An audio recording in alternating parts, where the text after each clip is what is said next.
অভিনয়ের ভক্ত দেখি তো আমরা তার ভক্ত, তার টাকার ভক্ত না তো আমরা। তার টাকা পয়সা দিয়ে কি করবো? আজকে নয় আমার 50,000 টাকা দিব, আমি না 5 মাস বসে যাবো, তাহলে কি আমার কামাই করে খাইতে হইব না? তার আমি টাকা দিয়ে কি করবো? তার টাকার তো আমার দরকার নাই।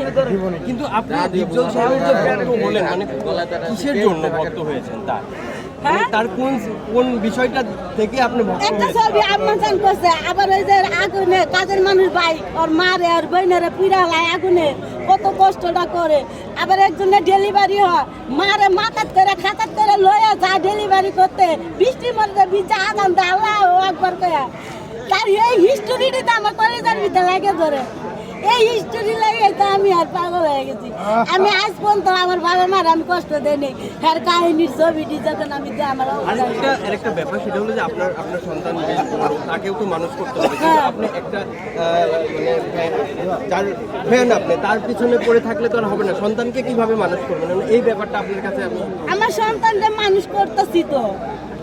তার তো পড়াশোনা আছে, তার তার বাবা দিকে তো মা- গাইড দেওয়া লাগে। আমি তো অনেকে তার তো মা। বলবে যে আপনি একটা ব্যক্তির পিছনে কেন পড়ে আছেন, আপনি তো আপনার সন্তান আমি নিয়ে তো থাকেন। তার ভক্ত, আমি তো ভক্ত থাকতে পারি না।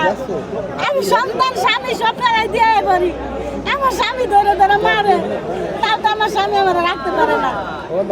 কে কি করবে এটা তো আমার দেওয়ার বিষয় না। আমি তো ভক্ত হয়ে গেছি, তাতে আমি ভক্ত, তার ভালোবাসার ভক্ত। এটা কি আমার অন্যায়? ওকে ওকে ওকে।